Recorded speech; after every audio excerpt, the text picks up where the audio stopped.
بسم اللہ الرحمن الرحیم۔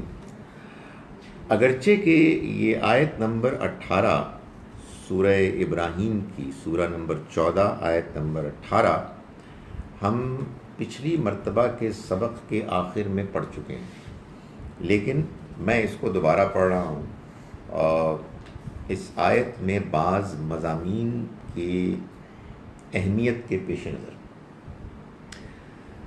اعوذ باللہ من الشیطان الرجیم، بسم اللہ الرحمن الرحیم۔ مثل الذین کفروا بربہم اعمالہم، مثال ان لوگوں کی کہ جنہوں نے انکار کیا اپنے رب کا، اعمالہم یعنی ان کے اعمال کی، سمجھ رہے نا آپ؟ یعنی آپ کہہ سکتے ہیں کہ اس میں یہ بھی ہو سکتا تھا کہ مثال ان لوگوں کی کہ جنہوں نے کفر کیا ان کے گھروں کی، ان کی شکلوں کی، تو یہ بتانا پڑتا ہے نا کہ کس پہلو سے بات ہو رہی ہے، ان کے اعمال کی۔ کیا ہے؟ کرمادن، یہ ایسے ہے کہ جیسے راکھ ہو، یہ کاف ہوتا ہے نا، یہ ہوتا ہے طرح کے لیے، رماد راکھ۔ ان لوگوں نے جنہوں نے جان بوجھ کر انکار کیا، ان کے اعمال کی مثال ایسے ہے کہ جیسے راکھ ہو، اشتدت بہ الریح، جس کو تیز ہوا اڑا کے لے جائے، فی یوم عاصف، ایک ایسے دن کہ جس میں بہت آندھی چل رہی، لا یقدرون مما کسبوا علی شیء، ایسے کہ وہ کوئی قدرت نہ رکھتے ہوں گے، انہیں کوئی اختیار نہیں ہوگا اس پر کہ جو انہوں نے کمایا، کچھ بھی، یعنی اس میں سے کچھ بھی نہیں ان کو ملے گا۔ ذالک هو الضلال البعید، یہ بہت دور کی گمراہی۔ جو بات بتائی جا رہی ہے وہ اصل میں کیا ہے کہ جو لوگ جان بوجھ کر اپنے رب کا انکار کرتے ہیں، ان کے نیکی کے اعمال ان کے کچھ کام نہیں آئے۔ اعمال سے مراد نیکی کے اعمال۔ نیکی کے اعمال آپ کہیں گے کہ جو اپنے رب کا انکار کرتے ہیں وہ کرتے ہیں، وہ نیکی کرتے ہیں بھائی، نیکی انسان کی مجبوری ہے، ہر انسان نیکی کرتا ہے۔ اور یہ جن کے بارے میں بات بیان کی جا رہی ہے، یہ تو اللہ کے گھر کی دیکھ بھال کرتے تھے، حاجیوں کو کھانا کھلاتے تھے، پانی پلاتے تھے، ان کی خدمت کرتے تھے۔ تو اللہ تعالیٰ یہ فرما رہے ہیں کہ جنہوں نے اپنے رب کا انکار کیا، ان کے اعمال ایسے بیکار ہو جائیں گے، ضائع ہو جائیں گے، ان کا کچھ بھی فائدہ ان کو نہیں پہنچے گا، جیسے مثال کے طور پر کوئی کاغذ جل کے راکھ ہو جائے اور پھر وہ راکھ تیز ہوا اس کو اڑا کر لے جائے، اس میں کوئی چیز ان کے کام نہیں ہے۔ ڈاکٹر صاحب، یہ رب کا انکار لفظ جو ہے، اس میں کیا کچھ شامل ہے؟ یہ میں بھی بتا بالکل، کیونکہ وہ کفار مکہ رب کے تو منکر نہیں تھے۔ بالکل صحیح فرمایا، بالکل صحیح فرمایا۔ یعنی رب کا انکار یہاں شرک، یعنی رب کو ایسے نہ ماننا جیسے کہ وہ چاہتا ہے کہ اس کو مانا جائے، جیسے کہ وہ حقیقت میں ہے۔ اللہ رب العزت ایک ہے، تنہا ہے، اس کا کوئی ساتھی نہیں، اس کا کوئی ساجی نہیں، یہ حقیقت ہے۔ اس حقیقت کو اللہ نے اپنے پیغمبروں کے ذریعے سے بیان کیا ہے۔ جو لوگ اس حقیقت کو ماننے کے منکر ہیں، باوجود اس کے کہ ان کے پاس اللہ کا پیغام پہنچ گیا، وہ اصل میں اپنے رب کا انکار کر رہے ہیں۔ تو یہ قرآن مجید اس پر بالکل واضح ہے کہ جو اللہ کو اس طرح سے نہیں مانتا جیسے کہ اللہ تعالیٰ منوانا چاہتا ہے، اور جان بوجھ کر اللہ کے بارے میں صحیح تصور کا انکار کرتا ہے وہ اصل میں اللہ کا انکار کرتا ہے. اللہ کو اس سے کوئی دلچسپی نہیں ہے کہ آپ کہیں یس آئی نو دیر از اے گاڈ. نہیں، مطلب واٹ یو مین؟ وہ جو گاڈ ہے اس کا ہم سے کیا تعلق ہے؟ اس نے اس دنیا کو کیوں بنایا ہے؟ اس نے اس دنیا کے بعد ایک اور زندگی کو برپا کرنے کا فیصلہ کیا ہے. اگر کوئی آدمی اس حقیقت کو جاننے کے باوجود، جاننے سے مراد یعنی اس کو سمجھ میں آ گئی ہے، اس تک بات پہنچ گئی ہے، وہ جان بوجھ کر انکار کر رہا ہے، پھر اس کے کوئی چیز کام نہیں آئے گی جو نیکیاں وہ کرتا ہے. یہ اس کا ایک پہلو ہے. تو اچھا ہوا آپ نے پوچھ لیا اور یہ وضاحت ہوگی. دوسرا سوال یہ پیدا ہوتا ہے کہ پرابلم کیا ہے یار؟ میرا مطلب ہے کہ کیا مسئلہ ہے؟ ٹھیک ہے وہ ایک غلطی ہو گئی ادھر، باقی کام تو کر رہے ہیں نا اچھے، تو آخر ان کے ضائع ہونے کا کیا مطلب ہے؟ یہ ایک بڑا نیچرل سوال ہے، اس لیے کہ بھائی ہوگی غلطی تو اس میں آپ اتنے سخت کیوں ہو گئے ہیں اللہ میاں کہ آپ کہہ رہے ہیں کہ میں کچھ نہیں مانوں؟ اس کی وجہ یہ ہے کہ دیکھیں بٹ صاحب نظر آ رہے ہیں تو میں ان کو پیغام پہنچاتا ہوں، بٹ صاحب تجھے واپس آ جاؤ، ہم آپ کے بغیر اتاس ہو گئے. ذوالفقار بٹ صاحب، ہاں سب آپ کو سلام کہہ رہے ہیں اور کہہ رہے ہیں کہ مریض ہو تجھے تھلے آ جاؤ، واپس آ جاؤ، بہت ہو گئی. تو گزارش یہ ہے کہ نیکی اصل میں وہ نیکی ہے کہ جو ظاہر میں بھی نیکی ہو اور باطن میں بھی نیکی ہو. یعنی آپ نیکی کا کام کر رہے ہیں، اچھے جذبے کے ساتھ کر رہے ہیں، اللہ کو راضی کرنے کے لیے کر رہے ہیں، آخرت کی کامیابی کے لیے کر رہے ہیں. آپ کہیں گے کہ آپ نے بہت ساری چیزیں بیان کر دی ہیں. یہ تینوں چیزیں ایک دوسرے کے ساتھ ملی ہوئی ہیں. اللہ جس نے ہم کو بنایا ہے، ہمیں نیکیاں کرنی ہیں اس کو راضی کرنے کے لیے. اللہ نے ہم کو بتایا ہے کہ اس نے اس زندگی کو امتحان کی غرض سے بنایا ہے اور ایک آخرت ہونے والی ہے جس میں جو لوگ سچائی دیانتداری کے ساتھ نیکی کریں گے ان کو اللہ انعام دے گا. تو ہم آخرت کے لیے نیکی کرتے ہیں اور اللہ نے میرے اور آپ کے اندر، تمام انسانوں کے اندر ہماری فطرت میں نیکی رکھی ہوئی ہے. تو ہم اس فطری جذبے کے تحت نیکی کرتے ہیں. یہ سب کے سب نیکی کرنے کے موٹیوز، مقاصد بالکل ایکسیپٹیبل، مگر جب آپ اپنے رب کے بارے میں صحیح تصور جان لینے کے باوجود ضد، ہٹ دھرمی، تکبر کی وجہ سے انکار کر دیتے ہیں تو یہ سارے موٹیوز ختم ہو جاتے ہیں. یہ مقاصد دھیرے دھیرے دھیمے پڑ جاتے ہیں، ختم ہو جاتے ہیں. پھر آدمی بس ظاہر کے طور پر نہیں کر رہا ہوتا ہے، ایکٹنگ کر رہا ہوتا ہے، شہرت پا رہا ہوتا ہے، لوگوں کو متاثر کر رہا ہوتا ہے، لیکن وہ جو نیکی کا باطن ہے وہ ختم ہو جاتا ہے. یہ میں نے ایک اور آپ کے سامنے تجریب، وہ آپ سے آپ ہو جاتی ہے.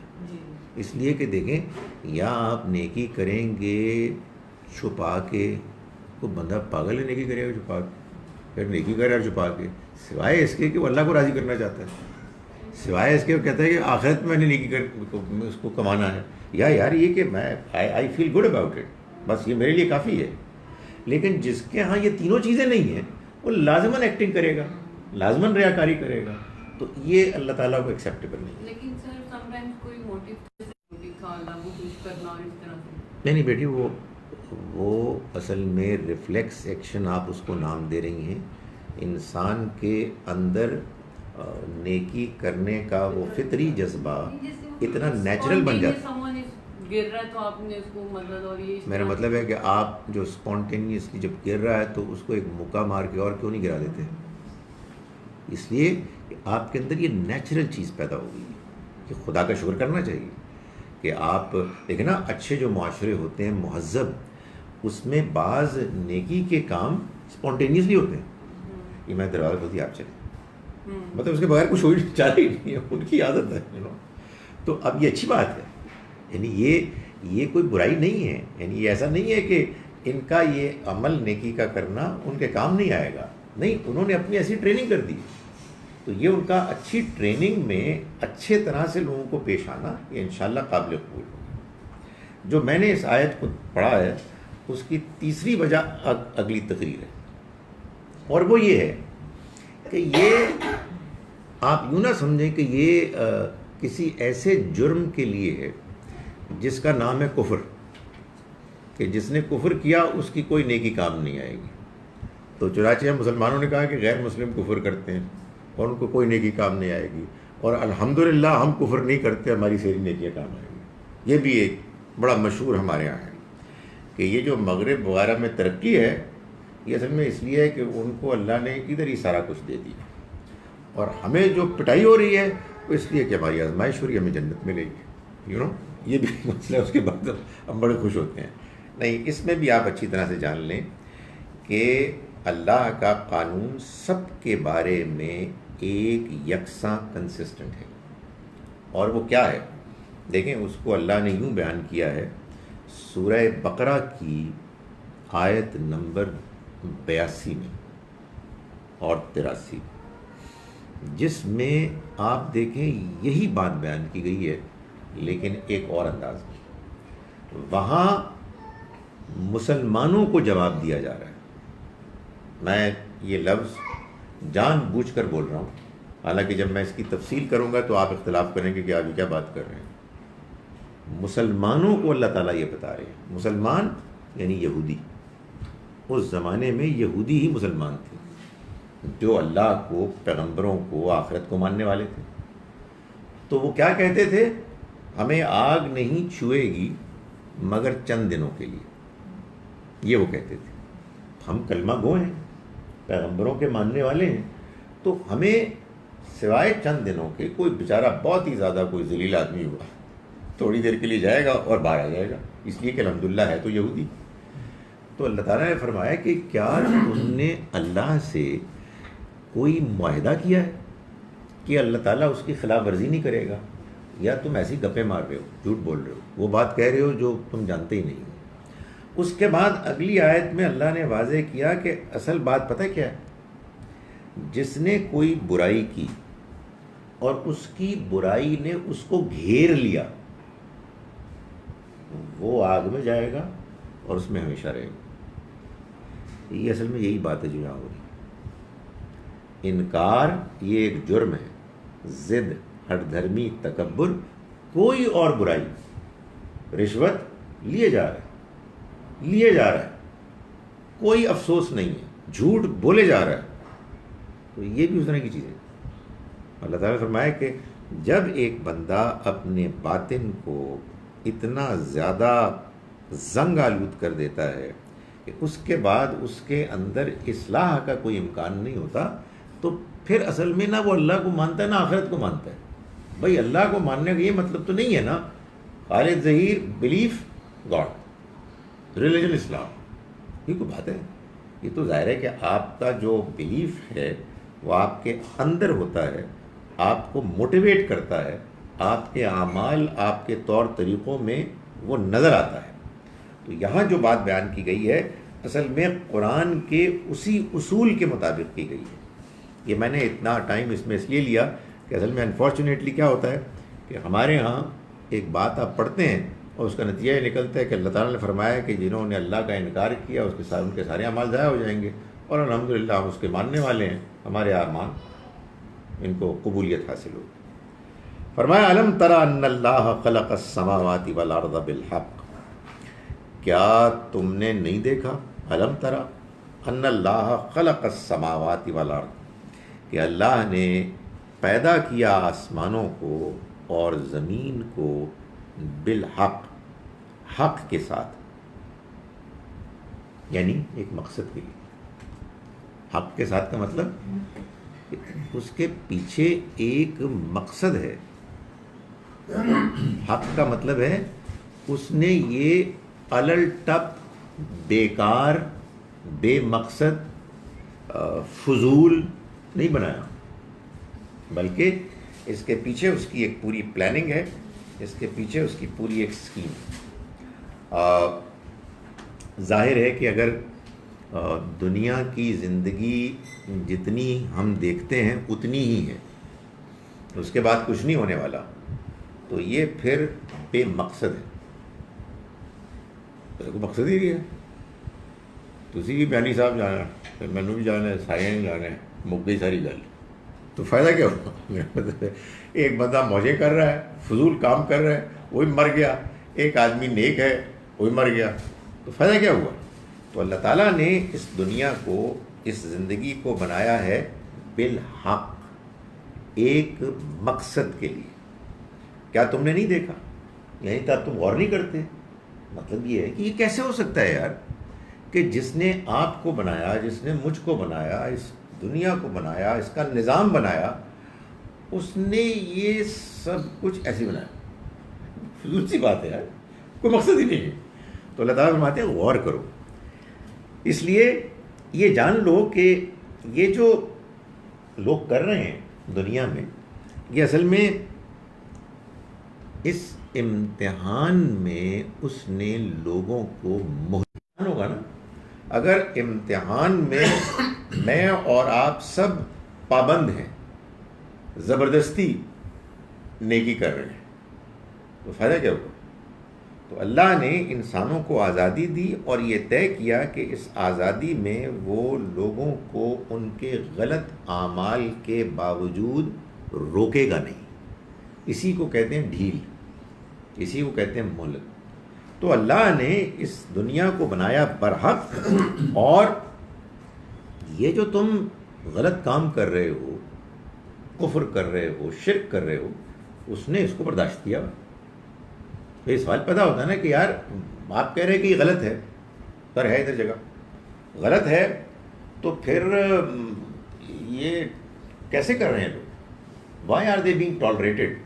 تو اللہ تعالیٰ فرمایا نا یہ ایک مقصد کے لیے بنایا ہے اس نے اس دنیا کو، اور وہ اس لیے لوگوں کو آزادی دیے ہوئے ہیں۔ ان یشاء یذہبکم، اگر وہ چاہے تو تمہیں لے جائے، ویأتی بخلق جدید، اور ایک نئی مخلوق، ایک اور نسل، قوم تمہاری جگہ پر لے آئے۔ میں نے بجائے اس کے بند کرتا، میں اس کو آن کر دیا، اور یہ آپ نے کیا اس میں بھی یہ نہیں کیا۔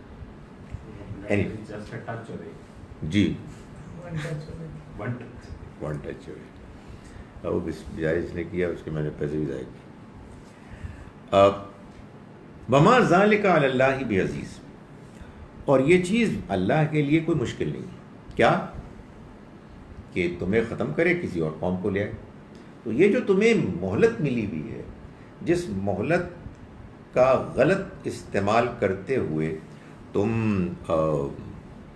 کفر کر رہے ہو، اللہ کا انکار کر رہے ہو، جان بوجھ کر اپنے رسم و رواج کی وجہ سے، اپنی ٹریڈیشنز کی وجہ سے اللہ کی طرف سے آئے ہوئے دین کو جاننے، پہچاننے، سمجھنے کے باوجود ٹھکرا رہے ہو، اور تمہیں کچھ بھی نہیں ہو رہا، اس کی وجہ یہ ہے کہ اللہ تعالیٰ نے مہلت دی ہے، اور جب چاہے گا تمہیں اٹھا کے پھینک دے گا اور تمہاری جگہ کسی اور کو لے آئے گا، اور یہ چیز اللہ کے لیے کوئی مشکل نہیں۔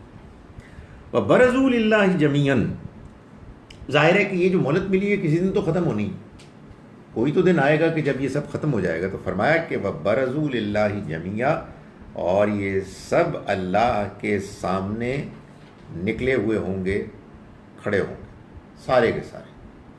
جب قیامت کا دن آئے گا تو یہ سب کے سب نکل کھڑے ہوں گے اللہ کے سامنے۔ فَقَالَ الضُّعَفَاءُ، تو کہیں گے کمزور، لِلَّذِينَ اسْتَكْبَرُوا، ہونا تو چاہیے تھا نا کہ ان کو کہ جو مضبوط تھے، کمزور کہیں گے ان کو کہ جو مضبوط تھے، جو بڑے تھے، لیکن ان بڑوں کو لیڈرز کے جگہ کہا جنہوں نے تکبر کیا۔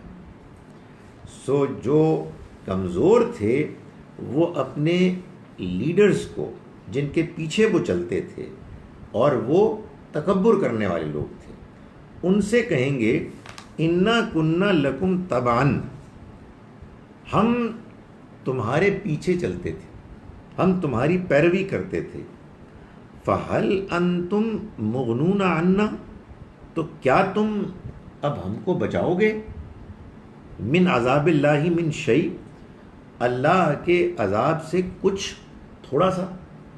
بھائی زندگی میں ہم نے تمہاری بات مانی تھی، تم ہمارے سامنے جو چیز پیش کرتے تھے ہم تمہاری بات مان لیتے تھے، ہم تو کمزور تھے، یعنی یہ نہیں کہا کہ ہم لوگ ان پڑھ تھے، ہم جاہل تھے، نہیں، ہم کمزور تھے۔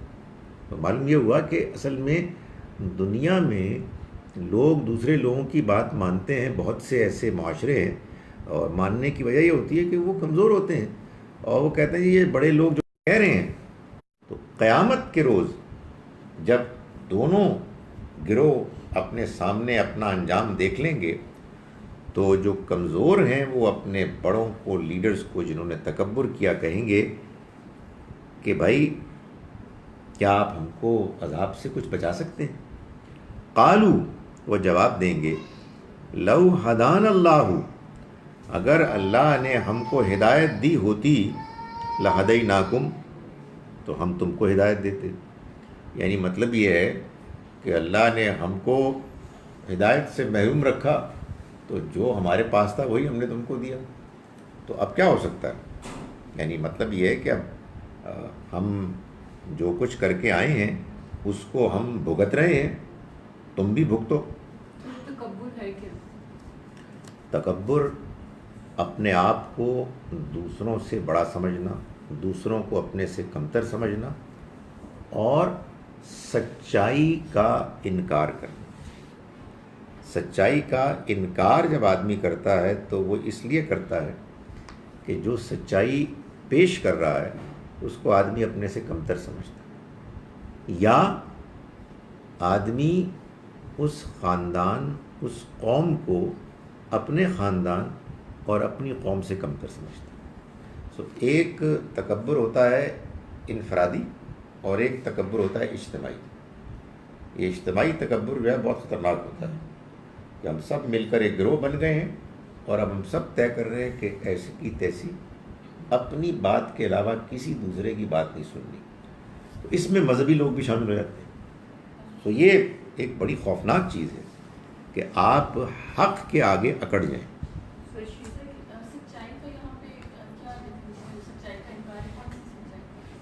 ساری سچائیاں، سچائی میں سب سے بڑی سچائی 1+1 بھی ہے، لیکن اس کو کون نہیں مانے گا، سوائے اس کے کہ آپ کو کسی کا قرض دینا ہو تو آپ 1+1 ہوتا ہے، 2 نہیں ہوتے۔ بھائی بات یہ ہے کہ بہت سی سچائیاں نیچرل ہیں، ان کا انکار کا کوئی تک ہی نہیں ہے۔ سچائی آپ کو اس وقت چبھتی ہے جب اس سے آپ کو کوئی پریشانی، کوئی تکلیف ہوتی ہے۔ تو سب سے بڑی سچائی تو وہ ہے نا کہ جو اللہ کی طرف سے آئی ہے، اللہ کے پیغمبروں نے بتائی ہے، اللہ کی توحید ہے، آخرت ہے، اور اس دنیا میں اچھے اعمال ہیں۔ یہ جو سچائی ہے یہ بھی سچائی ہے۔ میں یہ نہیں کہہ رہا کہ باقی سچائیوں کا بے شک انکار کر دیں، یہ جان لیجئے کہ جو شخص باقی سچائیوں کا انکار کرتا ہے وہ اس سچائی کو ماننے کی توفیق نہیں پا سکتا۔ کیا وہ سمجھ میں آئی ہے؟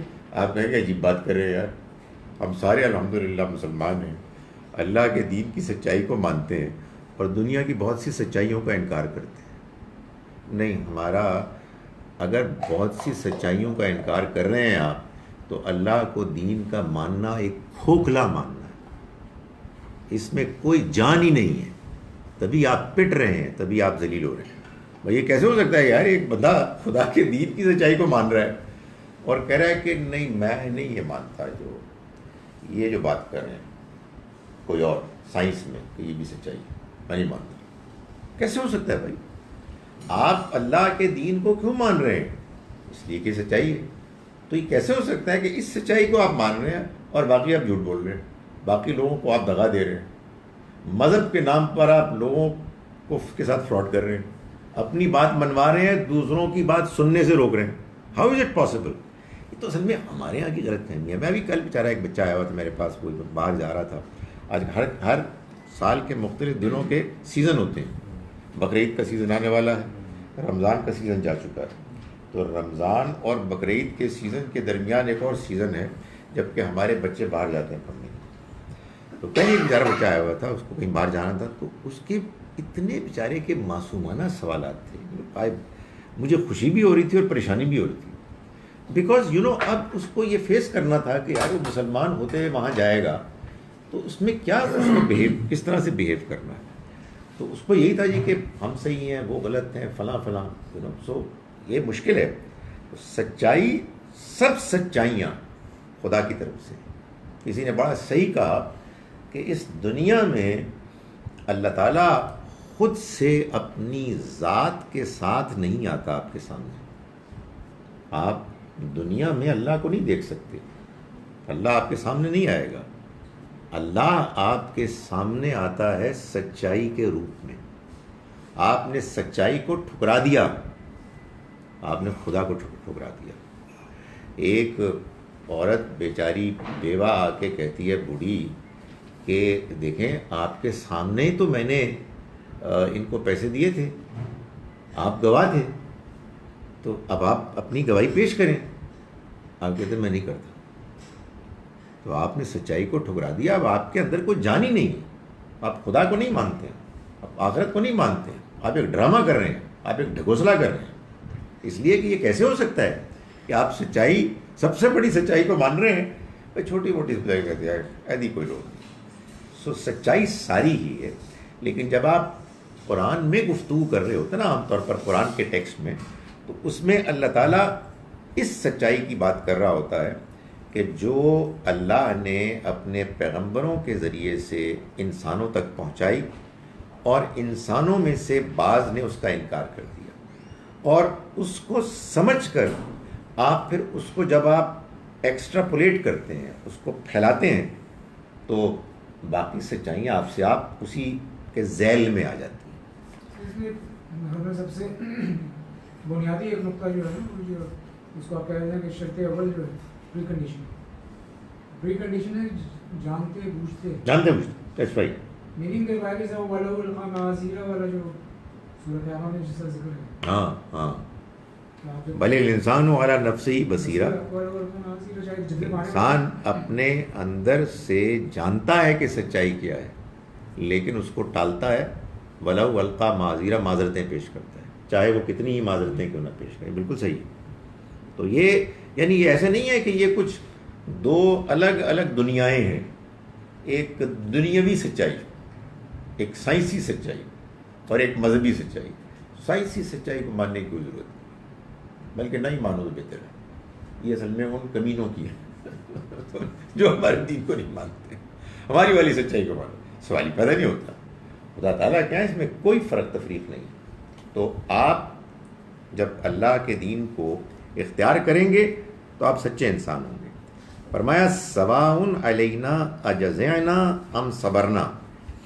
وہ کہیں گے قیامت کے روز کہ برابر ہے ہمارے معاملے میں, چاہے ہم چیخ و پکار کریں یا ہم صبر کریں. ما لنا من محیص. اب ہمارے بچنے کی کوئی صورت نہیں ہے, اب کچھ نہیں ہو سکتا. دنیا کی زندگی کے امتحان میں ہمارے لیے موقع مہیا کیا گیا تھا کہ ہم صحیح رویہ اختیار کریں. اب ہمارے لیے کوئی موقع مزید نہیں. جب یہ چھوٹوں اور بڑوں کا ذکر آیا, چھوٹے کہیں گے نا کمزور, بڑوں کو, تو اب ان بڑوں میں کا سب سے بڑے کا ذکر آ گیا. یعنی جو بڑے بڑے گمراہ کرنے والے لیڈرز ہیں, ان میں سب سے بڑا کون ہے؟ شیطان. تو فرمایا کہ وقال الشیطان, اور کہے گا شیطان, لما قضی الامر, جب فیصلہ ہو چکے گا, جب حساب کتاب پورا ہو جائے گا, تو شیطان کہے گا, کیا کہے گا؟ ان اللہ وعدکم, اے لوگو اللہ نے تم سے وعدہ کیا تھا، وعد الحق، سچا وعدہ، ووعدتکم، اور میں نے بھی تم سے وعدہ کیا. شیطان قرآن سے معلوم ہوتا ہے کہ آپ سے وعدے کرتا ہے، یعنی آپ کو یہ کہتا ہے کہ تم یہ غلط کام کرو گے تو اس سے تمہیں اتنا فائدہ ہوگا، تمہیں اتنی کامیابی ہوگی، تمہارا مستقبل سنورے گا، تمہاری نسلیں بھی کامیاب ہوں گی. جھوٹ بولو، رشوت لو، دھوکہ دو، ظلم کرو، اس کے نتیجے میں تم خود بھی اسٹیبلش ہوگے اور پوری فیملی اسٹیبلش ہو جائے گی، اور نہ جانے کیا کیا کرتا ہے. تو کہے گا قیامت کے روز کہ دیکھو اللہ نے تم سے ایک وعدہ کیا، سچا وعدہ. وہ کیا وعدہ تھا؟ کہ دنیا میں اچھے بن کے رہو گے، سچائی کو اختیار کرو گے، نیکی کرو گے تو آخرت میں تمہیں کامیابی حاصل ہوگی. تو اس نے سچا وعدہ کیا، اور میں نے بھی تم سے وعدہ کیا، فاخلفتکم، تو میں نے اس کی خلاف ورزی کی. یہ میں ایک روٹین کی اناؤنسمنٹ کر رہا ہوں کہ میں رائٹ ہینڈ سے پی رہا ہوں. بسم اللہ. اگرچہ کہ آپ کو لیفٹ ہینڈ سے نظر آ رہا ہے. یہ بھی ایک دنیا کا دھوکہ، شیطان کا دھوکہ ہے فیس بک. میں دائیں ہاتھ سے پی رہا ہوں. اسے ہوتا ہے کیا کہ نیک لوگ کہتے ہیں کہ تو یہ کی کر رہے ہو، قرآن میں درس دے رہے ہو تو کھبے آتا ہو، تھی چاہ پی رہے ہو. میں کہہ رہا ہوں میں کھبا نہیں ہے، سجا دے رائٹ ہے، رائٹ. اگر میں یوں پیوں تو آپ احتجاج کریں کہ یہ کیا کر رہے ہیں مولوی صاحب آپ. ہاں یہ ہمارا رائٹ ہینڈ ہے. تو ایک میں نے تم سے وعدہ کیا تو میں نے اس کی خلاف ورزی کی تمہارے معاملے میں. وما کان لی علیکم من سلطان. جو امپورٹنٹ بات ہے وہ یہ ہے کہ شیطان کہے گا، اور ظاہر ہے جو کہے گا وہی سچائی ہے.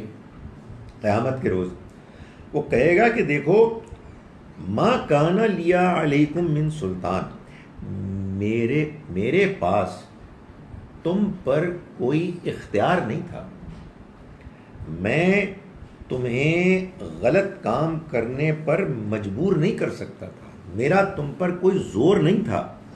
الا ان دعوتکم، سوائے اس کے کہ میں نے تم کو دعوت دی، فاستجبتم لی، تو تم نے اس دعوت کو قبول کر لیا. میں نے تمہارے اندر خیال پیدا کیا اور تم نے اس کو مان لیا. میں نے تمہیں دھکا نہیں دیا تھا، میں نے تمہیں مجبور نہیں کیا تھا، تم نے میری بات مانی ہے.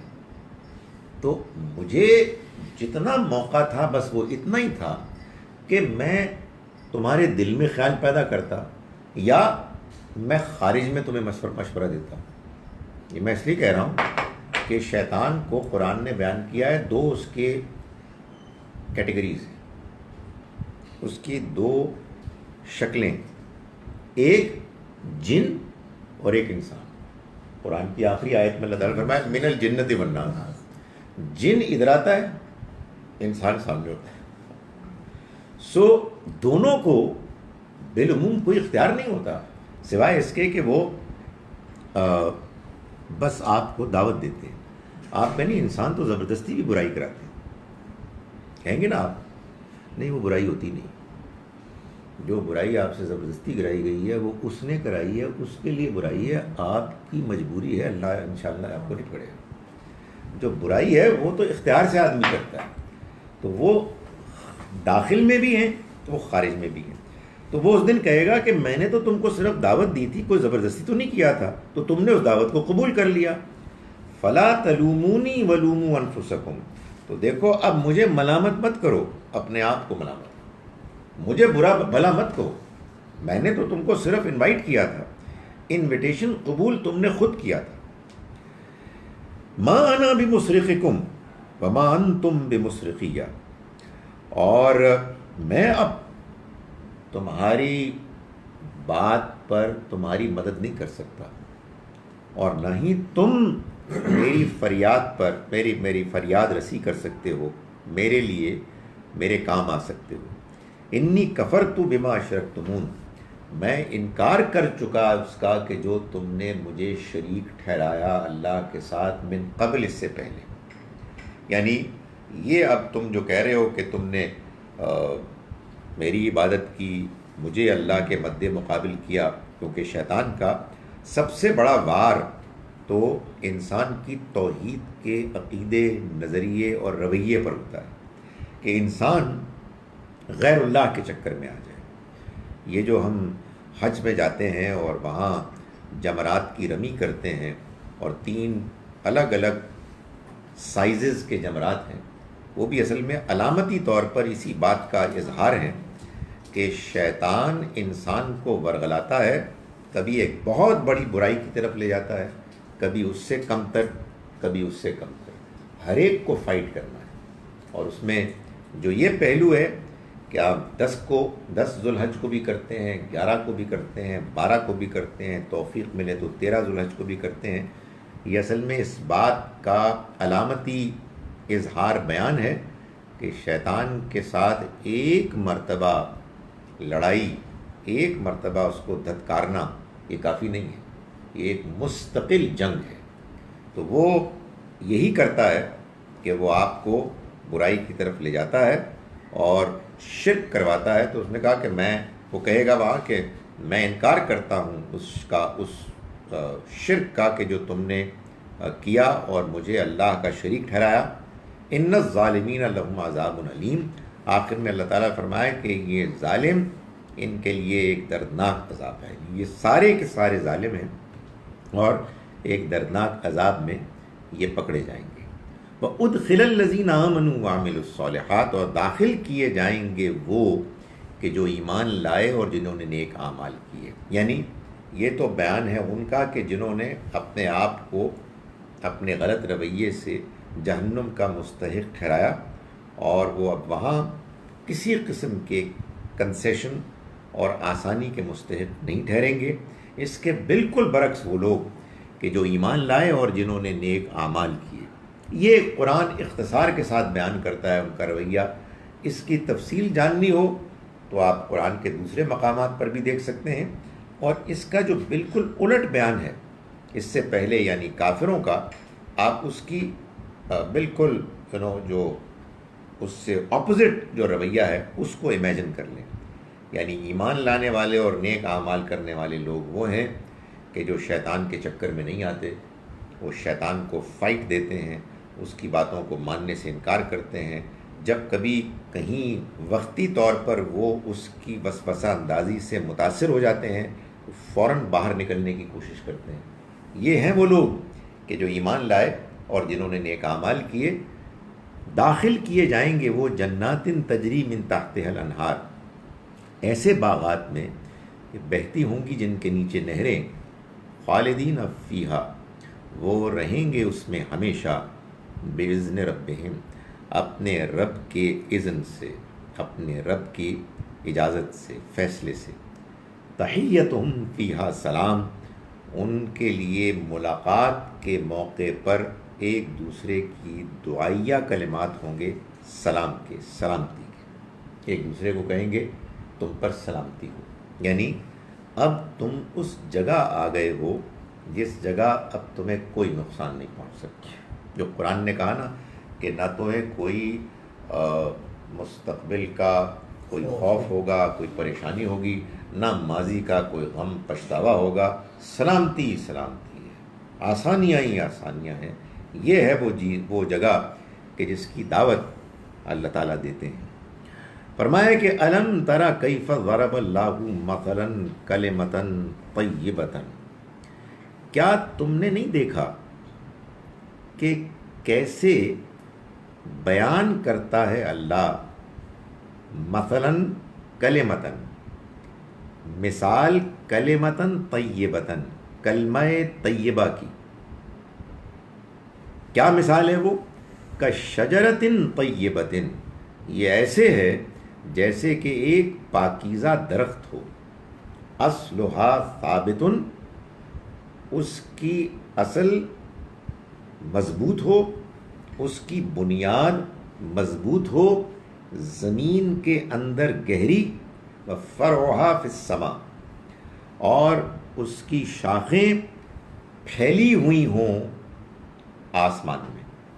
یہ وہی انداز اسلوب ہے عربی کا جس کے پہلے بھی کئی مثالیں آ چکی ہیں کہ پہلے حصے میں کہا گیا اصلھا ثابت، اس کی جو اصل ہے، جڑ ہے، وہ مضبوط زمین کی گہرائیوں میں اتری ہوئی ہے، لیکن یہاں صرف ثابت مضبوط بیان کیا گیا، زمین کے اندر کی گہرائی بیان نہیں کی گئی۔ فرعھا، اور اس کی شاخیں، فی السماء، آسمان میں، سو آسمان کو بیان کر کے وہاں زمین آ گئی، اور یہاں مضبوط کو بیان کر کے پھیلی ہوئی آ گئی، تو یہ پوری بات ہو گئی۔ کیا مطلب ہے؟ مطلب یہ ہے کہ یہ جو کلمہ طیبہ ہے، یہ جو توحید کا کلمہ ہے، جو مبنی ہے اخلاق پر، انسان کی فطرت پر، یہ اصل میں وہ پاکیزہ کلمہ ہے، یہ وہ پاکیزہ دعوت ہے جس کی جڑیں مضبوط ہیں انسان کی فطرت میں، اور جب وہ انسان کی فطرت میں موجود ہوں، مضبوطی کے ساتھ ٹھہری ہوئی ہوں، تو اس کے برگ و بار، اس کی شاخیں، وہ جیسے درخت میں ہوتا ہے نا، وہ آسمان میں پھیلی ہوئی ہے۔ یعنی یہ کلمہ طیبہ، یہ توحید، یہ انسان کا صحیح نظریہ اور عقیدہ اندر سے ایک مضبوط نظریہ ہے، اور خارج میں اس کے نیک اعمال، اچھائیاں، خیر، اعمال صالحہ، یہ نظر آتے ہیں، پھیلے ہوئے ہیں، وہ آپ سے آپ اس سے پھوٹتے ہیں۔ یہ ایک درخت کی مثال ہے، اور یہ درخت بڑا پاکیزہ درخت ہے۔ تؤتی اکلھا کل حین، فرمایا کہ اس کو اس کا پھل آتا ہے ہر وقت، باذن ربہا، اس کے رب کی اجازت سے، یعنی وہ ہر وقت تر و تازہ رہتا ہے، وہ درخت ہر وقت اس سے نیکیاں صادر ہوتی ہیں۔ وہ جو اس کی فطرت کے اندر اس کلمے، اس تصور، اس نظریے، عقیدے کی بنیاد ہے، یہ اگر یہاں مضبوط ہے، اس کو اگر آپ نے قائم برقرار رکھا ہوا ہے، اس کی حفاظت کی ہوئی ہے، تو پھر خارج میں نیکی کے اعمال اس سے پھوٹتے ہیں، ہر وقت اس کے رب کی مرضی سے اس کو پھلاتا ہے، اس کو توفیق ملتی ہے، وہ اچھائیاں کرتا ہے، وہ ایکٹیو ہوتا ہے نیکی کے کاموں کے معاملے میں، یہ ہوتا ہے۔ وَيَضْرِبُ اللَّهُ الْأَمْثَالَ لِلنَّاسِ، دیکھیں بعض اوقات یہ بات سادہ طریقے سے کی جاتی ہے، لیکن انسان کو سمجھنے کے لیے بعض اوقات مثالوں کی بھی ضرورت ہے۔ تو فرمایا کہ مثالیں بیان کرتا ہے اللہ انسانوں کے لیے، لعلہم یتذکرون، تاکہ وہ سمجھیں، تاکہ وہ نصیحت حاصل کریں، تاکہ اس کے نتیجے میں ان کو یاد دہانی، یعنی یہ جو آپ کی شخصیت ہے، اس شخصیت کا ایک حصہ آپ کا باطن ہے۔ یہ کیا ہے؟ یہ زمین کا اندر ہے، اس میں اس درخت کے، اس پودے کی جڑیں اگر مضبوط ہیں تو پھر خارج میں جو آپ کی ظاہری پرسنالٹی ہے، اس میں اس کے برگ و بار، اس کے پھل، اس کے خوشبو والے پھول، یہ سب پتے آپ کو نظر آئیں گے پھیلے ہوئے۔ وہی بات جو میں ابھی تھوڑی دیر پہلے کر رہا تھا کہ یہ نہیں ہو سکتا کہ آپ کہیں کہ بندہ بڑا سچا ہے دین کے معاملے میں اور بڑا جھوٹا ہے تجارت کے معاملے میں، یہ نہیں ہو سکتا۔ کیا مطلب ہے یار؟ وہی جڑ ہے جو اندر مضبوط ہے، خارج میں اس کے برگ و بار ہیں، تو یہ نہیں ہو سکتا کہ یار کہیں یار آم کا درخت ہے مگر یہ کیا چیز ہے، یہ کچھ اور ہی نکلا ہے، یہ بڑی گھٹیا قسم کی کوئی چیز نکلے، یہ نہیں ہو سکتا۔ سو وہ اندر سے مضبوط اور خارج میں پھیلا ہوا ہے، برگ و بار، نیک اعمال کی صورت، ایبسلیوٹلی اچھی پرسنالٹی، لوگوں کے کام آنے والے، شخصیت کا نکھار، یہ وہ نیکیاں ہیں، اللہ کے ساتھ تعلق، اندر بیج مضبوط پھیلا ہوا۔ جی اس کی ایک انٹرپریشن یہ بھی تو ہو سکتی ہے نا کہ جس طرح درخت کا پھیلنا، اس پہ پھل کا آنا، تو یہ بیسیکلی منفیت کی چیز ہے، لیکن اس سے کبھی نقصان کسی کو نہیں پہنچتا، ہمیشہ فائدہ ہی ملتا ہے۔ That's right. تو جسٹ لائک دیٹ، یہ نیک عمل یا کلمہ طیبہ جو ہے، یہ ہمیشہ دوسروں کے لیے ایزا اور آسانی کے لیے خیر کا باعث بنتا ہے، بھلائی کا باعث بنتا ہے، یہی نیک کام ہوتے ہیں۔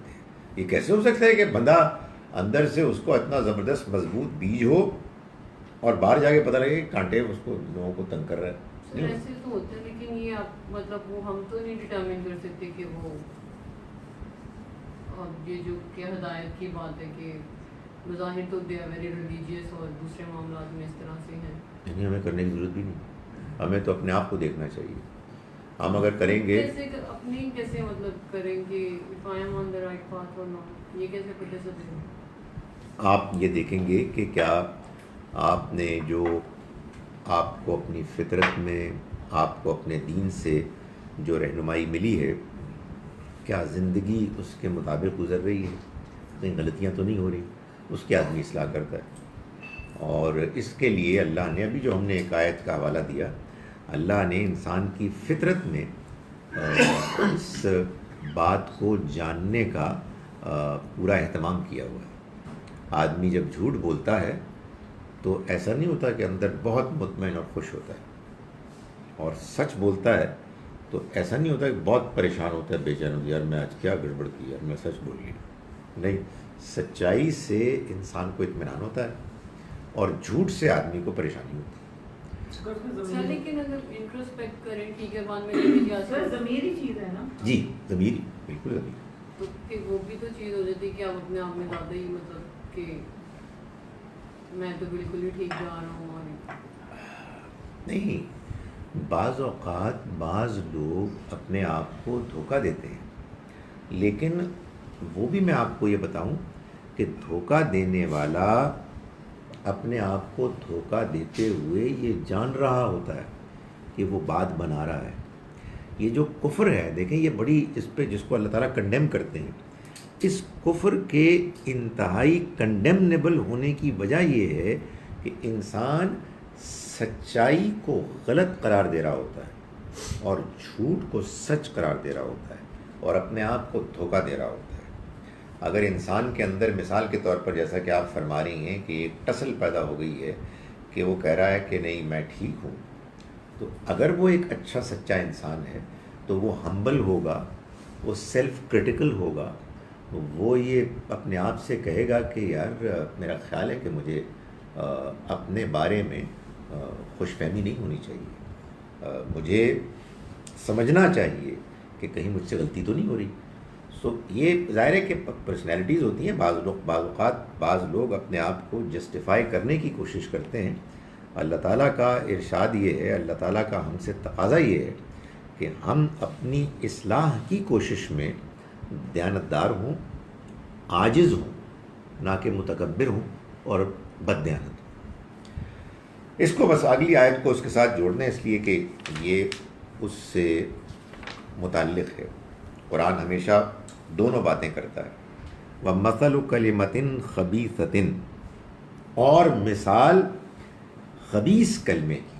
یعنی ظاہر ہے کہ وہاں پاکیزہ کلمہ بیان ہوا ہے, تو اب یہ اس کے الٹ بالکل برعکس خبیث کلمے کی مثال.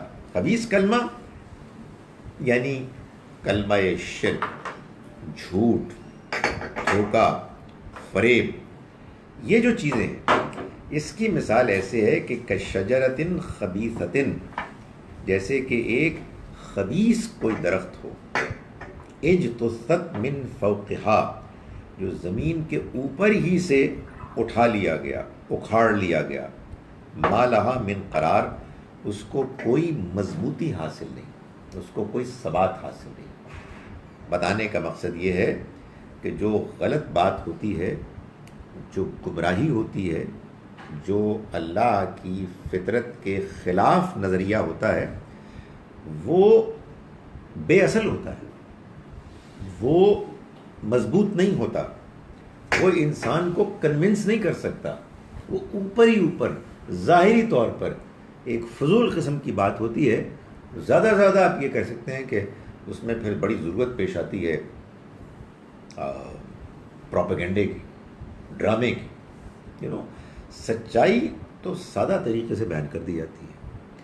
جھوٹ, مکاری, فریب, اس کو بہت ڈرامہ کرنا پڑتا ہے, اور اس کے باوجود وہ اندر اس کی کوئی مضبوطی نہیں ہوتی, وہ اندر اس کی کوئی جڑیں مضبوط نہیں ہوتی, بس ایسے ہی ظاہر میں ایک لیپا پوتی ہوتی ہے، کبھی سچائی آ جائے تو اس کو اکھاڑ کے لے جائے، کیونکہ اس کے اندر کوئی جان نہیں ہوتی۔ تو اللہ تعالیٰ اصل میں کیا بتا رہے ہیں؟ اصل میں یہ بتا رہے ہیں کہ اللہ کا یہ پیغام وہ پیغام ہے کہ جو آپ کی فطرت کے اندر موجود ہے۔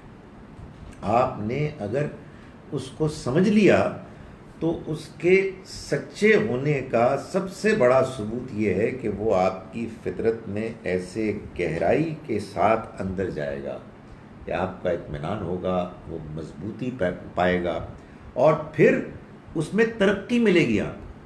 یعنی انسان ہر آن اس کے اندر اور تر و تازگی محسوس کرے گا، لیکن وہ کلمہ، وہ نظریہ، وہ عقیدہ، وہ دعوت کہ جو غلط ہے، باطل ہے، وہ ایسے ہے جیسے کہ کوئی بیکار خبیث کوئی درخت، کوئی پودا ہو، ایسی جھاڑی کہ جس میں جو کچھ نکلتا ہے وہ غیر مفید، ضرر، نقصان پہنچانے والے کانٹے ہیں، بیکار ہیں، اور وہ بس اوپر ہی اوپر سے اس کو اگر اکھاڑ لیا جائے تو اس کے اندر کوئی مضبوطی نہیں۔ یثبت اللہ الذین آمنوا بالقول الثابت، اللہ ان لوگوں کے لیے کہ جو ایمان لائے ان کے لیے مضبوط کر دیتا ہے، بالقول ثابت، ثابت محکم بات کو، ان کو مضبوطی عطا فرماتا ہے اس بات سے کہ جو محکم ہے، مضبوط ہے، فی الحیات الدنیا، دنیا کی زندگی میں، یعنی ان کو کنونس کرتا ہے، ان کو اطمینان دلاتا ہے، ان کے لیے بات کو سمجھنا آسان کر دیتا ہے دنیا کی زندگی میں، وفی الآخرہ، اور آخرت میں بھی ایسا ہی کرے گا۔ وَيُذِلُّ اللَّهُ الظَّالِمِينَ، اور اللہ گمراہ کرتا ہے ظالموں کو۔ وَيَفْعَلُ اللَّهُ مَا يَشَاءُ، اور وہ اللہ کرتا ہے جو چاہتا ہے۔ یہ بات میں بار بار کر چکا، ہم نے کئی مرتبہ اس کو ڈسکس کیا کہ اللہ گمراہ کرتا ہے، یعنی یہ اللہ کا قانون ہے، یہ اللہ کی پالیسی ہے۔ اس کا یہ مطلب نہیں ہے کہ وہ گمراہ کرتا ہے الٹپ، بغیر وجہ کے، بغیر میرٹ کے، نہیں، وہ فیصلہ کرتا ہے آن دا بیسس آف میرٹ۔ اس آیت میں اس کے لیے کیا چیز بیان ہوئی ہے؟ ہاں، اللہ گمراہ کرتا ہے ظالموں، یعنی یہ نہیں ہے کہ بندہ تو بڑا نیک تھا، بندہ تو بڑا حق پسند تھا، اور چونکہ اللہ بادشاہ ہے وہ جس کو چاہے گمراہ کر دے۔ نہیں، یہ نہیں ہے، اللہ بادشاہ ہے لیکن وہ حکیم بھی ہے، وہ جانتا بھی ہے، وہ رحم بھی کرنے والا ہے، وہ سب کچھ ہے۔ تو یہ نہیں ہو سکتا کہ اس کا فیصلہ غلط ہو۔ وہ تو دیتا ہے، لیکن وہ ڈھیل دیتا ہے ان کو کہ جو گمراہی کو اختیار کرنے والے ہیں۔ لیکن یہاں تو یہ فرمایا نا کہ ان کو کہ جو ایمان لانے والے ہیں ان کو اپنے مضبوط بات سے، قول ثابت سے ان کے اندر ٹھہراؤ اور اطمینان پیدا کرتا ہے اس دنیا کی زندگی میں، اور آخرت میں بھی ایسا ہوگا۔ اور اس کے بالکل الٹ جو غلط رویے، غلط نظریے کو مانتے ہیں ان کو اللہ تعالیٰ گمراہ کرتا ہے۔ یہ کون ہے؟ یہ ظالم ہے۔ اور ظالم کون ہے؟ قرآن نے بتایا ظالم وہ ہے کہ جو اپنی جان پر ظلم کرتا ہے، جانتے بوجھتے ہوئے غلط کام کرتا ہے، اور اس میں سب سے بڑا ظلم جو ہے وہ شرک ہے۔ فرمایا ان الشرک لظلم عظیم، شرک سب سے بڑا ظلم ہے، اس لیے کہ اس کی کوئی بنیاد نہیں ہے انسان کی، نہ فطرت میں، نہ خدا تعالیٰ کی طرف سے بھیجے ہوئے پیغمبروں کے پیغامات میں۔ وَيَفْعَلُ اللَّهُ مَا يَشَاءُ، اور اللہ کرتا ہے جو چاہتا ہے۔ میں ان آیات کا ترجمہ ایک مرتبہ پھر کر رہا ہوں۔ ہم نے آج کا سبق آیت نمبر 18 سے شروع کیا تھا۔ بسم اللہ الرحمن الرحیم۔ مثل الذین کفروا بربہم، مثال ان لوگوں کی کہ جنہوں نے انکار کیا اپنے رب کا، اعمالہم، ان کے اعمال کی مثال، کرمادن، ایسے ہے جیسے کہ راکھ ہو، جلا ہوا کاغذ ہو جو راکھ بن گیا ہو، اشتدت بہ الریح، جسے لے اڑے ہوا، فی یوم عاصف، ایک شدید تیز آندھی کے دن، لا یقدرون مما کسبوا علی شیء، وہ کوئی اختیار نہ رکھتے ہوں گے، ان کے کچھ کام نہیں آئیں گے وہ اعمال نیکی کے جو انہوں نے کیے. ذالک هو الضلال البعید، یہ ہے دور کی گمراہی. الم تر ان اللہ، کیا تم نے نہیں دیکھا کہ اللہ نے خلق السماوات والارض بالحق، آسمانوں اور زمین کو پیدا کیا ایک مقصد کے لیے. ان یشاء یذہبکم، اگر وہ چاہے تو اے انکار کرنے والوں تمہیں وہ لے جائے، یہاں سے دھکیل دے. وَيَأْتِي بِخَلْقٍ جدید، اور تمہاری جگہ پر ایک اور قوم کو لے آئے، ایک اور مخلوق کو لے آئے. وَمَا ذَلِكَ عَلَى اللَّهِ بِعَزِیز، اور یہ اللہ کے لیے کچھ مشکل نہیں. وَبَرَزُوا لِلَّهِ جَمِيعًا، اور ظاہر ہے کہ یہ سب کچھ اللہ جو مہلت دے رہا ہے یہ امتحان کے لیے ہے، ایک دن یہ سب کچھ ختم ہو جائے گا، یہ سب نکلیں گے سامنے اللہ کے سارے کے سارے. فقال الضعفاء، تو کہیں گے کمزور، للذین استکبروا، اپنے ان لیڈروں کو کہ جنہوں نے تکبر کیا، ہم تمہارے پیچھے چلتے تھے، تمہاری پیروی کرتے تھے. فہل انتم مغنون عنا من عذاب اللہ من شیء، تو کیا تم اللہ کے عذاب سے اب ہم کو بچا سکو گے کچھ تھوڑا ہی؟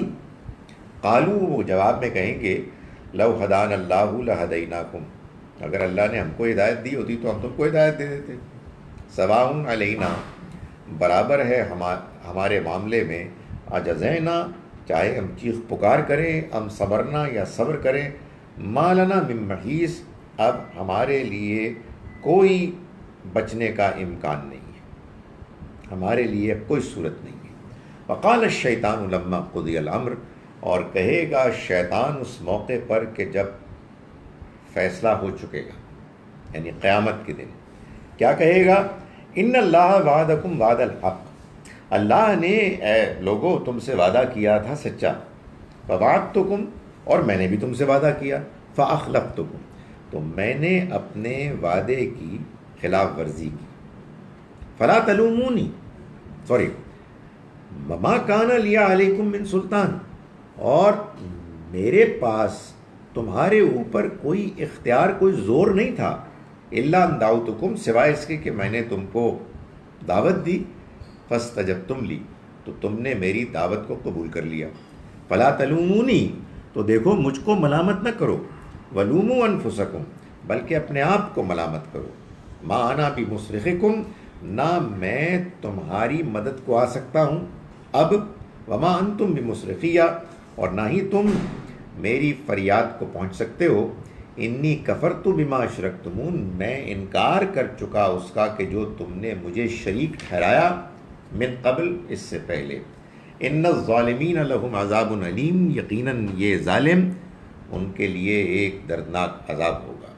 وادخل الذین آمنوا وعملوا الصالحات، اور داخل کیے جائیں گے وہ لوگ کہ جو ایمان لائے اور جنہوں نے نیک اعمال کیے. جنات تجری من تحتها الانہار، ایسے باغات میں کہ بہتی ہوں گی جن کے نیچے نہریں. خالدین فیہا، ہمیشہ رہنے کے لیے ان میں. باذن ربہم، ان کے رب کے اذن سے.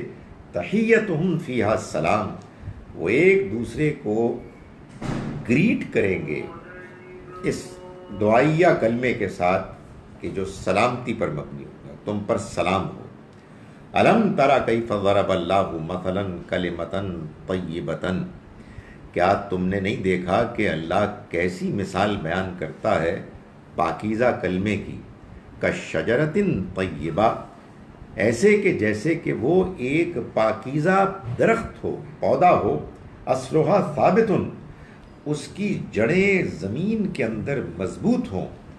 فرعھا فی السماء، اور اس کی شاخیں برگبار آسمان میں پھیلے ہوئے ہوں. تؤتی اکلھا کل حین، اسے آتا ہو اس کا پھل ہر آن ہر وقت. باذن ربھا، اس کے رب کے اذن اجازت سے. ویضرب اللہ الامثال للناس، اور مثالیں بیان کرتا ہے اللہ لوگوں کے لیے. لعلہم یتذکرون، تاکہ وہ یاد دہانی حاصل کریں۔ ومثل کلمۃ خبیثۃ، اور مثال خبیث کلمے کی، کشجرۃ خبیثۃ، ایسے ہے جیسے کہ کوئی خبیث درخت ہو، اجتثت من فوق الارض، اسے اٹھا لیا ہو، اکھاڑ لیا گیا ہو زمین کے اوپر سے، ما لہا من قرار، اس کے پاس کوئی قرار، کوئی مضبوطی ثبات نہیں۔ یثبت اللہ الذین آمنوا بالقول الثابت، اللہ ایمان والوں کو اس کی مضبوط بات سے مضبوط کرتا ہے، ان کو اطمینان دلاتا ہے، فی الحیات الدنیا، دنیا کی زندگی میں بھی، وفی الآخرہ، اور آخرت میں بھی دلائے گا۔ وَيُضِلُّ اللَّهُ الظَّالِمِينَ، اور اللہ گمراہ کرتا ہے ظالموں کو، وَيَفْعَلُ اللَّهُ مَا يَشَاءُ، اور اللہ کرتا ہے جو چاہتا ہے۔ اقول قولی ھذا واستغفر اللہ۔ ڈاکٹر صاحب، یہ جو باری تعالیٰ کے بارے میں قرآن شریف میں بھی لکھا ہوا ہے، جسے وہ ہدایت دے اسے کوئی گمراہ نہیں کر سکتا، جسے وہ گمراہ کرے اسے کوئی ہدایت نہیں دے سکتا۔ یہ گمراہی جو ہے، یعنی اس میں لکھا ہوا ہے ظالم، یعنی وہ ظلم پہلے کرتے ہیں تو اللہ گمراہ بعد میں کرتا ہے۔ تو کیا وہ پہلے گمراہ نہیں تھے جو ظلم کر رہے تھے؟ یعنی پہل جب وہ پیدا ہوئے اور وہ بڑے ہوئے تو ان کی فطرت ٹھیک تھی، اس ٹھیک پاکیزہ فطرت کے ساتھ اللہ نے ان کو امتحان میں ڈالا۔ وہ امتحان کیا تھا؟ یہ برائی ہے لیکن یہ اٹریکٹیو ہے، یہ نیکی ہے لیکن اس میں مشکلات ہیں۔ لوگوں نے برائی کو، دھوکے کو، چوری کو، زیادتی کو پسند کیا اس کے ان ظاہری فائدوں کی وجہ سے، جبکہ وہ یہ جب کر رہے تھے تو ان کے دل میں اس بات کا احساس تھا کہ وہ غلط کر رہے ہیں۔ انہوں نے سوچ سمجھ کے برائی کو نہ صرف یہ کہ اختیار کیا بلکہ اختیار کرتے چلے گئے، ضد میں آ گئے، نیکی کو ٹھکرا دیا۔ یعنی سچی بات یہ ہے کہ برائی تو ہو ہی جاتی ہے انسان سے۔ میں یہ کہتا ہوں ہمیشہ کہ انسان کبھی گناہ کرنے کی وجہ سے اللہ کیا نہیں پکڑا جائے گا، بلکہ گناہ پر اصرار کرنے کی وجہ سے، گناہ کو جسٹیفائی کرنے کی وجہ سے، گناہ کے راستے کو پسند کرنے کی وجہ سے۔ تو غلطی تو ہر ایک سے ہی ہوتی ہے، مطلب غلطی نہ ہو تو بندے کو واپس چلا جانا چاہیے کہ تسی آئے کیوں؟ تو بندہ ہے، انسان ہے، کمزور ہے۔ ایک آدمی غلطی کرتا ہے اور پھر بندہ ہوتا ہے، فائٹ کرتا ہے، یار یہ کیا ہو گیا، I shouldn't have done it۔ اور ایک بندہ غلطی کرتا ہے اور کہتا ہے یار اب اس کو میں نے جسٹیفائی کرنا۔ تو اصل میں یہ ہے وہ ظالم، وہ برائی کرتے کرتے 2-4 دن میں نہیں سر، کرتے چلے جاتے ہیں۔ تو پھر ایک موقع آتا ہے کہ جب وہ ظالم ہو جاتے ہیں، اپنے اوپر ظلم کرتے ہیں، اور خدا کا فیصلہ آتا ہے کہ اب ان کو ہدایت نہیں ملے گی۔ یہ میں اور آپ کسی کے بارے میں نہیں کہہ سکتے، یہ بات پیغمبر بھی نہیں کہتے، اللہ ان کو بتاتا ہے۔ کیوں بتاتا ہے؟ اس لیے بتاتا ہے کہ آپ پریشان نہ ہوں، آپ اس پریشانی میں اپنے آپ کو کہیں مشکل میں نہ ڈال دیں، بلکہ قرآن میں یہ کہا کہ اپنے آپ کو اس غم میں ہلاک نہ کر دیں کہ یہ ہدایت نہیں پا رہے۔ نہیں، ہم نے تو دنیا کی زندگی کو اٹریکٹیو بنایا ہے اور ان کو امتحان میں ڈالا ہے تاکہ ہم آزمائیں کہ ان میں کون اچھا عمل کرنے والا ہے۔ یعنی کہنے کا مقصد یہ ہے کہ اگر برائی کرنا بہت مشکل ہوتا، برائی جھوٹ بولتا آدمی اور اس کو لقوہ ہو جاتا ہے، اس کا منہ سوج جاتا ہے، تو وہ پاگل ہے جو جھوٹ بولتا ہے۔ اور جھوٹ بولنے سے فائدے ہوتے ہیں، جھوٹ جتنا آپ بولیں گے آپ لوگ اتنے ہی آپ سے خوش ہوں گے۔ بندہ کہتا ہے بولو، اس نے دیکھا ہے کہ میں جھوٹ بول رہا ہوں۔ اور نیکی کرنے سے پریشانیاں ہوتی ہیں، آدمی کو مشکل آتی ہے، تو وہ لوگ انتخاب کرتے ہیں کہ ہم نے برائی کے راستے کو اپنے لیے پسند کیا ہے اور ہم اسی پہ چلیں گے اور اس پہ جب وہ مطمئن ہو جاتے ہیں تو کسی سٹیج پہ ایسا ہوتا ہے تو حضور کو تسلی دی گئی کہ اس میں آپ کی کوئی غلطی نہیں، اصل میں غلطی ان کی ہے جس کی وجہ سے اب ہم نے ان کو ہدایت سے محروم کر دیا۔ سر ایک کوشچن جی کہ ابھی مطلب جو آیت میں آیا ذکر کہ جنت میں جب چلے جائیں گے تو کچھ مطلب کہ ول بی ایٹ پیس، کوئی وریز اور انزائٹی کچھ نہیں ہوگی، لیکن جیسے کہ اگر ہمارے بلوڈ ون ہمارے ساتھ نہیں ہوں گے تو ہم اتنے انڈیفرنٹ اور انسینسیٹیو کیسے ہو جائیں گے کہ ہمیں تو کوئی پریشانی کچھ بھی نہیں ہے، وی آر ایٹ پیس اور they are burning in the eternal hell fire, تو وہ چیز پھر بھی ہم ریلیکس ہوں گے، یہ کیا بات ہے؟ اور یہ کیسے ہوگی؟ یہ ایسے ہوگا جیسے مثال کے طور پر نوح علیہ السلام کو یہ پریشانی تو ہوئی کہ ان کا بیٹا وہ ڈوب گیا، لیکن پھر اللہ تعالیٰ نے یہ فرمایا کہ نہیں، اس کا غم نہ کرو، اس لیے کہ یہ ڈیزرو نہیں کرتا۔ میرے اور آپ کے اندر جو اپنے جو بھی تعلق رکھنے والے لوگوں کے بارے میں جذبات ہیں، یہ اس دنیا کی زندگی میں اس وجہ سے ہیں کہ ہمارا ان سے رشتہ ناتا ہے یا تھا، اور یہ بڑی مطلوب چیز ہے، لیکن جب فیصلہ ہو جائے گا تو پھر اللہ تعالیٰ ان جذبات کو ختم کر دے گا، اس لیے کہ وہ جذبات اصل میں اس دنیا کے لیے ہیں۔ لیکن میں ایک اور بات کہتا ہوں، اللہ کے بارے میں بھی اور اپنے جان پہچان والے لوگوں کے بارے میں حسن ظن رکھنا چاہیے۔ ہم اللہ میاں نہیں ہے کہ فیصلہ کریں کہ وہ جہنمی ہو گئے، مجھے کیا پتا۔ ہمیں ابراہیم علیہ السلام کی طرح ہونا چاہیے، جنہوں نے کہ اپنے طے شدہ مشرک باپ جس کے اوپر عذاب آ گیا تھا پھر بھی دعائیں کرتے رہے۔ ہمیں کیا یہ کیا مصیبت ہے یار کہ ہم کہیں جی کہ ویسے وہ ہے تو جہنمی، ویسے اللہ میاں کیوں جہنم میں بھیجے گا، تو میں تو نہیں، آئی ایم ناٹ سیٹسفائیڈ۔ بھائی آپ اپنا کام کریں، آپ دعا کریں، آپ ان کے لیے بھی خیر مانگیں، ایبسلیوٹلی، کیونکہ خدا تعالیٰ کا۔ اچھا اب اس کے بعد آپ کو یہ پتہ لگا، میں سمجھانے کے لیے کہہ رہا ہوں کسی کے بارے میں، کہ اللہ نے سارے موقع دیے، سب کچھ دیا، اور انہوں نے جان بوجھ کر سوچ سمجھ کے روزانہ صبح و شام کئی مرتبہ اس کو ٹھکرایا، اور اس کے بعد اللہ میاں سزا دی، ارے میں نہیں مانتی۔ اور بھائی آپ سے زیادہ آپ کا رب آپ کے تمام چاہنے والوں کو زیادہ چاہتا ہے، اس نے بنایا ہے، وہ رحمان و رحیم ہے، تو تسی زیادہ رحمان و رحیم ہو۔ آپ اس پر بھروسہ کریں، اور کسی کے بارے میں بدظنی کرنے کی ضرورت ہی نہیں ہے۔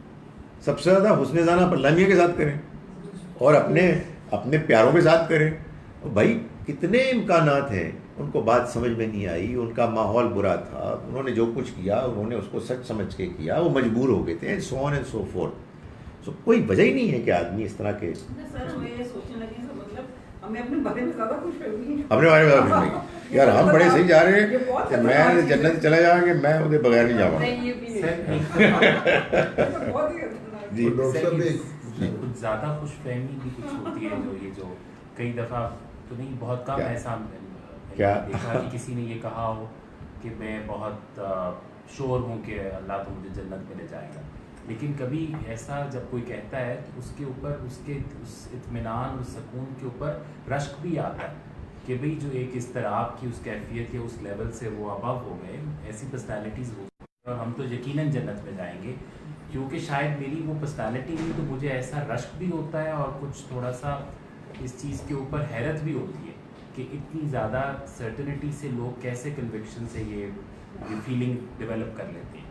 سو اللہ کرے کہ ایسی کبھی ہو، کیونکہ یہ بڑی ہی مطمئن سی زندگی ہو جس میں آپ کو اگر یہ احساس ہو جائے کہ آپ کی تو آخرت اچھی ہونے والی ہے اور آپ نے بہت اچھا کیا ہے سارا، تو آپ سر اس کے بارے میں کیا کہیں گے؟ اور یعنی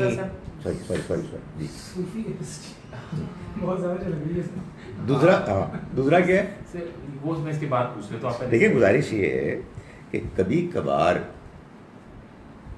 یہ کیفیت ہونا بڑی اچھی بات ہے، ہونی چاہیے.